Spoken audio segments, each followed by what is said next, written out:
ළඟ ඉන නත්තලට මේ වගේ රසම රස කුකී එකක් හදමුද? මේකේ විශේෂත්වය තමයි මම මේක බේක් කරලා නැහැ. හරිම පහසුවෙන් හදාගන්න පුළුවන් කුකී එකක්. මේකට මම අරගෙන තියෙනවා රටින්ද ටිකක් ඇට ඉවත් කරගෙන ඒක මම හීනියට මේ වගේ කපා ගන්නවා. ඊළඟට මම එක පැත්තකින් තියලා ප්ලම්ස් ටිකක් අරගෙන ඒකත් මම හීනියට මේ විදිහට කපාගෙන පැත්තකින් තියාගන්නවා. රජු ටිකක් අරගෙන ඒකත් මම මේ විදිහට හීනියට කපලා පැත්තකින් තියාගන්නවා. කොළ පාට චෙරිස් වලින් ටිකක් අරගෙන ඒකත් කපලා මේ විදිහට මම පැත්තකින් තියාගන්නවා. කැන්ඩිඩ් පීල් වලිනුත් ටිකක් අරගෙන මේ විදිහට කපලා පැත්තකින් තියාගන්නවා. දැන් සේරම කපලා ඉවරයි. ඊළඟට මම අරගෙන තියෙනවා දවසක් පරණ වුණ පාන් පෙති කීපයක්. පාන් වල මැද කොටස මේ විදිහට අරගෙන හීනියට මම කුඩු කරගන්නවා අතින්ම.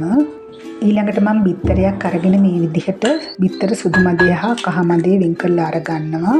මම මේකේ කහ මදේ විතරයි ප්‍රයෝජනෙට ගන්නෙ.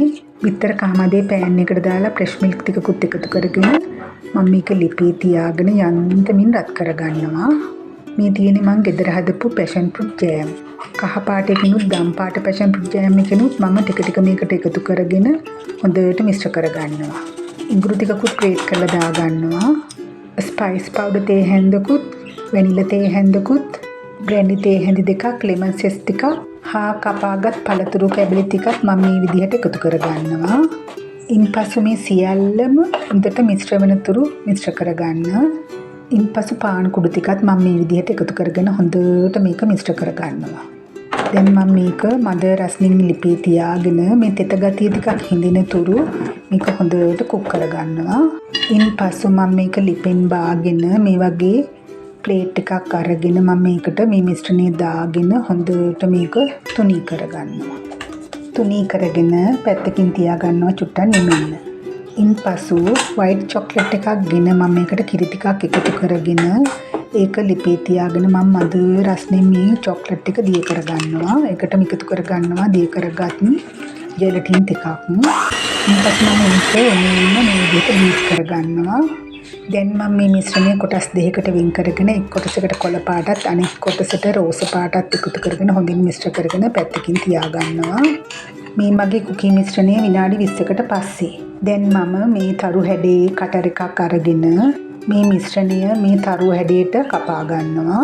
බලන්න තරුවක් වගේම නේද? දැන් මම සියල්ලම කපාගෙන ඉවරයි. ඉන්පසු පාට දෙකකින් හදාගත්තු මගේ වයිට් චොක්ලට් මිශ්‍රණය මේ විදිහට පයිපින් බෑග් දෙකකට වෙන වෙනම දාගන්නවා. දැන් මම මගේ හදාගත්තු කුකීස් ටික අරගෙන මම පාට දෙකකින් හදාගත්තු මගේ වයිට් චොක්ලට් මිශ්‍රණය මේ කුකීස් උඩින් මේ විදිහට පයිප් කරගන්නවා. නත්තලටම ගැලපෙන පාට දෙකක් තමයි මම තෝරගත්තේ. ඒ වගේම මේ වයිට් චොක්ලට් මිශ්‍රණය නිසා මේ කුකී එක තවත් රසයෙන් වැඩි වෙනවා. මේ ඉන්ග්‍රීඩියන්ට්ස් එක්ක මේක නත්තලටම ගැලපෙන රසම රස කුකී එකක්. නත්තල් කාලෙට ගෙදර හැමෝටම රස විඳින්න පුළුවන් මේ කුකී එක ඔයාලත් හදලා බලන්න. මේක බේක් කරන්න ඕනෙත් නැති නිසා ඉක්මනට පහසුවෙන්ම හදා ගන්නත් පුළුවන්.